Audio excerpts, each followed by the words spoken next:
Should food packaging come with exercise instructions?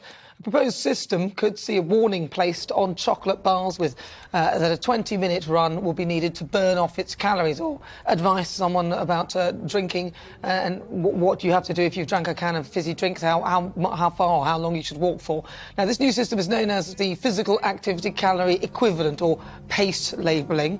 With 28% of the adults in this country being obese, is it time for government intervention, or is telling people to exercise whilst they go about their weekly shop a little bit too passive-aggressive? For the Great British Debate this hour, I'm asking, should food packaging come with exercise instructions? One man who knows more about this than most is presenter of the programme Fat Families, Steve Miller. He joins me now. Hello, Steve. Hello, welcome. good to see. So good to Good talk to see you.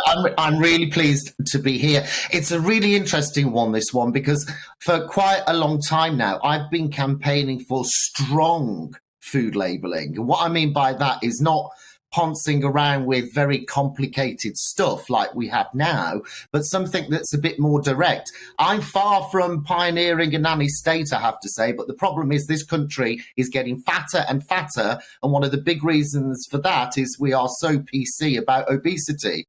So I think that what the scientists are actually saying isn't to be poo-pooed necessarily. It's interesting advice, but I think something that's much stronger, such as, this is fattening, fat kills, something like that. It'd have to be worked with, would be much more effective. Similar to what we did with packets of cigarettes, something that's where we've got the writing, the text, but also something visual as well. We've got to go from being snowflakes at least to becoming, hailstones when it comes to talking about obesity, because we're too soft on it, we're wrapping it up, and what's happening is we're becoming, well, according to many people, more curvy. No, we're becoming fat. I was reading the other day where they were saying that actually it'll be treated more like a disease to kind of be fat, instead of sort of, in a way, you're kind of absorbing responsibility of you being fat. It's just that, it's a sort of illness, which is why you're fat. I mean, what do you think to that sort of messaging? Well, I think we're becoming fatter because we're more lazy. And I don't talk about lazy in terms of getting the backside off the sofa so we don't stain it as much. What I'm referring to is we've become lazy in our mindset. And I totally get that. Society has changed, it's moved on. But I think what we need to do is we have to be braver and bolder and be much more upfront about obesity. And that's not about being cruel. It's not about fat shaming. It's actually about saving people's lives. And, whenever you talk about this topic, people jump up and everyone's on Twitter saying, oh, it's fat shaming. No, it's not. It's about saving life. So to those people that say, you're fat shaming, I've got two words for them: fat off. I love that. Well, so in your view, one word answer then, yes or no, is this a good idea to put exercise instructions on any sort of food labelling? Yes or no, good or bad? On balance, I would say yes, but I don't want a nanny state. I would say go stronger. So I'm saying yes, but I'm kind of giving some conditions to it. Steve Miller, thank you very much. So good to talk to you. He's the former presenter of Fat Families. Right, let's now talk to the chair of the National Obesity Forum, Tam Fry. Tam, welcome to the show. Right, so what do you think, Tam? Lovely to see you. Do you think that people should be told to exercise based on how much they've eaten and that sort of thing? Well, this is the first time that Mr. Miller and I really agree on the same thing. This idea has been around for a long time. It was first proposed by Loughborough University, who presented the paper recently in Australia, and it, to my mind, is better than calories on labels.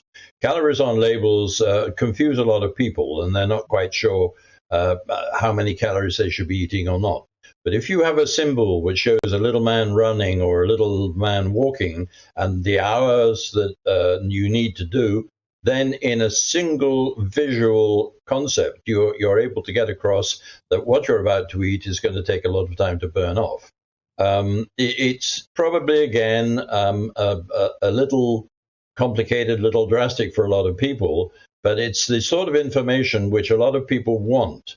And the research which the Society for Public Health put in after this idea was proposed in 2012, they discovered that the majority of the people who they contacted actually thought it would be valuable.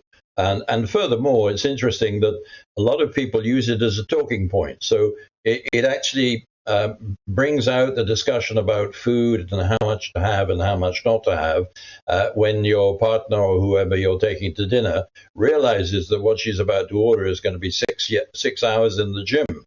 And that may cause her to think twice. Maybe not, but there you are. It's good information. It's the sort of information which people want. And for once in my life, I'm in agreement with Mr. Miller. My God. Wow, you agree. But there is one side of it. Now, listen, I used to be a fitness trainer, so I used to train people obese, people all different shapes and sizes. And I think that this is something that there's a slight oversight on this, that what would happen is that people would say, how many calories have I burnt off for this class? And they might have a little track or something. You'd say how many calories they burnt. Then they go, great, that means I can eat this thing because it's 600 calories. I burn off 800, which means I've got 200 less. So that... And then people start doing that, and in the end, they're just eating for calories and this, and it doesn't quite work out, and then they become obsessed with food. This is the thing. I think that most people who are overweight are obsessed with food in that way, and I think that will exacerbate it. What do you think to that? Yeah, I think that, but a lot of people do not understand calories, and they pick up a pizza and they eat the pizza, and they don't realize that maybe that pizza is 1,000 calories, and that it's way over what they should be eating. And even professors of nutrition find, looking at a pizza, they find it difficult to know exactly how many calories in it. If the professors are confused, then the population is confused. The whole object of all of this is to try and persuade people that we're eating too much and that they should cut down. And hopefully we will extend this into portion sizes as well, because portion sizes are actually the end point of this whole argument. There's a lot of research done that, in fact, if we all had smaller portions when we went to shops, when we went to supermarkets, then people would start to realize that the amount of food that they're eating could well be injurious to them. And I think that Mr. Miller is absolutely right. It's something which will allow people to avoid the real disasters of obesity. You say that obesity is a disease. Indeed it is. And I'm delighted that our new Minister for Health wakes up every morning saying to herself, A, B, C, D. Now, A, B, C, D in her vernacular stands for ambulances, backlogs, care, and dentists. But in the United States, obesity specialists call obesity A, B, C, D, which is adipose-based chronic disease. And that's what it is. And people need to be reminded that it's not just fat on you. You've actually got a disease. And if you pursue the course of eating that you're on, you probably will end up flat out on the back. Tam Fry, thank you very much. Really good to talk to you. That's Tam Fry. He's the chair of the National Obesity Forum. Should we have a quick look at what you've been saying? Why not? Let's see. Dom says, with some food packaging, you raise your heart rate and blood pressure quite enough just trying to get into the damn thing. That's very true. That's also true for children's toys as well. Have you ever tried to get into your children's toy packet? They've got screws and all sorts of things there. Jonathan says, if the manufacturer wants to put information on their packaging, then no problem, but surely not to be mandated by the government. Lynn says, my other half doesn't even read the cooking instructions. Well, that's the point, isn't it? That's right there. Thank you for that, Lynn. I'm asking, should food packaging come with exercise instructions? Now, research has found that labels that said calories in the cake requires 90 minutes of walking to burn off were far more likely to be understood compared with the current traffic light system, which shows fat, sugar and salt content and not much else. But is putting exercise instructions on fattening foods a symptom of the nanny state? So for the Great British Debate this hour, I'm asking, should food packaging come with exercise instructions? Let's see what my panel make of that. I'm joined by Leo Kearse and also Claire Pearsall. Also, don't forget, during this hour, though, we may well go to Liz Truss because she's at the Conservative Party conference. So when she arrives, we will go live to her. So we may interrupt her this. opinion on fat people. Yeah, see what she thinks. Right, so I'm going to start with you, Claire. I think this is a great initiative. I really do. I don't think this is nanny state whatsoever. What? And strangely, I agree with Tam Fry, and I've fallen out with him previously over these issues. But I think that people don't understand calories. And as you said, when you were training people, they would say, right, I've burnt off 800 calories. My watch is telling me that. So I can go and have a sausage roll and I'll still have some left over for a glass of wine later. Exactly, yeah. But that's not helping somebody into a healthy lifestyle. If all you're doing is trading calories for high fat or high sugar or high alcohol content foods and drinks. So I think people will understand. If you say this packet of Jaffa cakes, if you eat the entire box of Jaffa cakes, you're going to have to run 2 miles, you might think twice about sitting down and eating the entire packet. Or it might encourage you to actually go and do some exercise, and surely that's got to be the end goal. No, getting people active. No, I don't think. I think they need a psychologist on this. What it will do is you'll look at that and go, forget that, I don't fancy running 10 miles. God, I'm not going to do that. I'm going to eat this. And also, I think that instead of the person who would do what I was saying, is that they're going to look at that and go, oh, great, I'll just do my dance and I can just eat this now anyway. Instead of thinking, oh, this food is fattening, it's no good for me, it's got lots of salt and this and that. It's not just obesity, it's more what's in the food that is more important than actually what you need to burn off the fat. Yeah, but I don't think changing the packaging on food is going to make any difference whatsoever. The problem is that people don't mind about being fat anymore. We're being told by the media you can be fat and identify as healthy, which you can't. And they're also being told, oh, being fat is beautiful. You've got all these stars like Lizzo getting trussed up like they're being rescued from a beach somewhere and put back in the water. And, you know, people are being told, oh, you can be fat, you can be beautiful. It's like, no, you can't. If you're fat, then, sorry, the ground shakes when you walk and you smell bad. That's wrong. No, the ground doesn't fact. shake when you walk. That's a ridiculous thing to say. You'd have to be like the size of the moon for that to happen. Nobody is that size. No, that's not fair. Listen, I understand, and I get it that people say obesity is a disease, but it's a disease that you sort of given to yourself. So whilst it is a disease, but I think sometimes the messaging could be it's a disease, it's not my fault. Disease, the fact is, it's one of those like diabetes, type 2 diabetes, is one of those diseases that you could have avoided if there's nothing else wrong with you that's making you overweight, because there are some conditions, not many, but there are some that will, mean that you become overweight, or some people are disabled and things. We need to bring back shame in this country. We've got Pride Month. We've got a whole month where we celebrate being proud. So why don't we have a month, or possibly the remaining 11 months, where we celebrate shame and people can be ashamed to be fat? And also I'm constantly being told there's we need food banks, everybody's starving to death. And also, everybody's incredibly fat. Which one is it? Are you fat or are you starving to death? But I think I think that's unfair as one. I think because the problem here is that the focus is on actual, what you have to do to exercise to get rid of it, rather than the contents of the thing that you're eating. Because I could eat a very small, and also I noticed they mentioned portions. I could eat a very small portion of something that contains a load of rubbish in it, that on a small portion, but it could make me quite fat. Yeah. Whereas I could eat a large portion of things that would be on a big plate. I have huge plates at home of healthy food that won't do that thing. So I think the emphasis on telling somebody, oh, you can eat that, but it's almost like you're saying you can eat that, but as long as you run 2 miles, it'll be fine. Actually, that's got this, that, and that's also bad for you. So actually try and eat something that isn't bad for you. But also it's delicious. Well, yes, it is delicious, because normally it's sugar-based, isn't it? Or there's some kind of chemical that makes it taste nice and more palatable for us. And a lot of the ready meals and quick fixes like that have those kind of ingredients in. So, I agree with you. It's actually the contents of the food. I don't think you need to go around shaming people and having a whole month of... No, we don't. He's a comedian, we need Claire. to parade them. We have those parades and floats and everything. We need to parade who's going to judge? fat people in the street. Are you going to judge? Who's going to judge? Well, there's people who are too thin like you. Look at you. None of them are going to email in. None of them are going to email in. Like a skeleton with none of them are going to email. That's actually thin shaming, which is very, very problematic. But none of them are going to email in because fat shaming, I think, because their pudgy fingers will just mash the keyboard. No, that's terrible.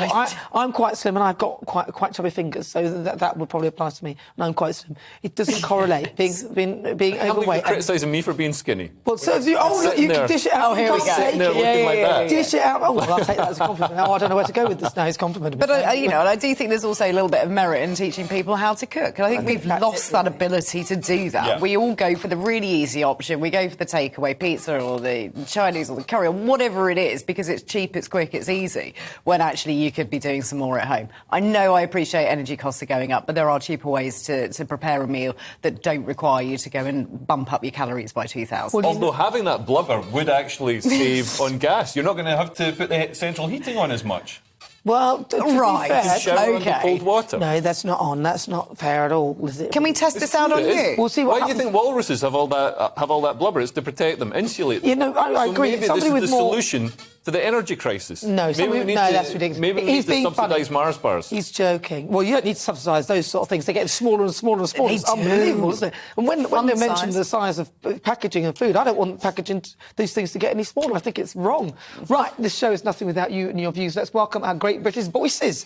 Their opportunity to tell us what they think about the topics we're discussing. And today I'm very excited to say I'm joined by 4 GB voices. Right, let's start with Dan Bryan. Are you wearing your hat, Dan? He's wearing his hat today.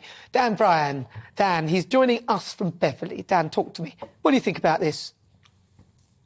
I've just recently lost 2.5 stone because over the various years I tried the one thing at a time. I tried exercise, I tried lowering the carbs, I tried eating less calories, but it's actually doing it all that you need to do. And this is about education as much as anything else.